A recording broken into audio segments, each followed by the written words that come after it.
The 8th of April 2018 to 1621, smoke rises after Assad Regime carried out an airstrike at the Duma town of Eastern Ghouta in Damascus, Syria on April 7, 2018.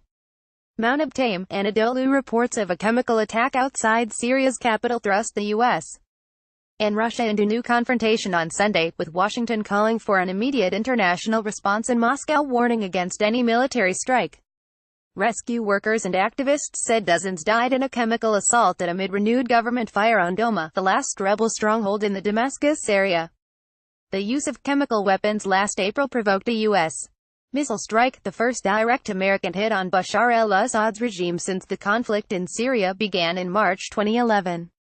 The allegations of chemical warfare come at a time when the U.S.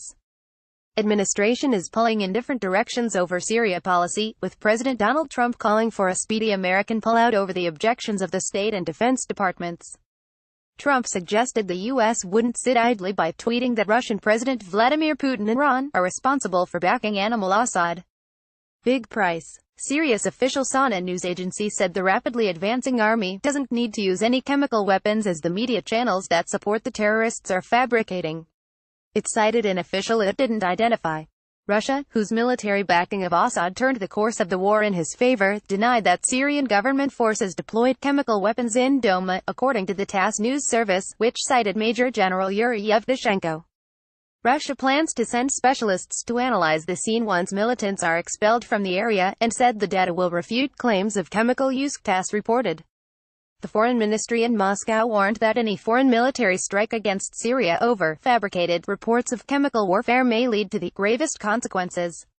More than 40 people suffocated to death due to exposure to an unknown chemical agent, the White Helmets, an opposition-linked civil defense force that operates in rebel areas, said on Twitter.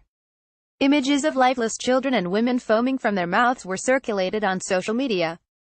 Fatalities could exceed 100 people, according to the Syrian National Coalition, an opposition umbrella group.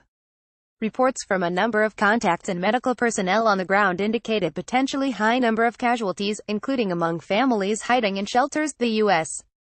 State Department said in a statement. These reports, if confirmed, are horrifying and demand an immediate response by the international community. The U.S.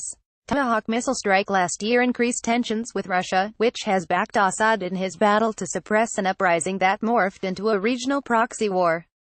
The State Department said in its statement that Russia ultimately bears responsibility for these brutal attacks, and has breached its commitments to the United Nations as a framework guarantor to a 2013 agreement to strip Syria of its chemical weapons stockpiles. Internal rift. The internal divisions in the U.S.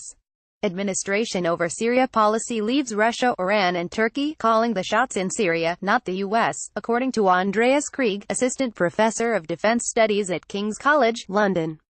Washington is in no position to take any action, and Russia knows that. Krieg said, the Trump administration's rhetoric about pulling out of Syria hasn't helped the U.S.'s bargaining position.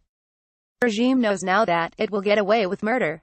More than 7 years of war in Syria have killed 500,000 people and dispersed millions more as refugees.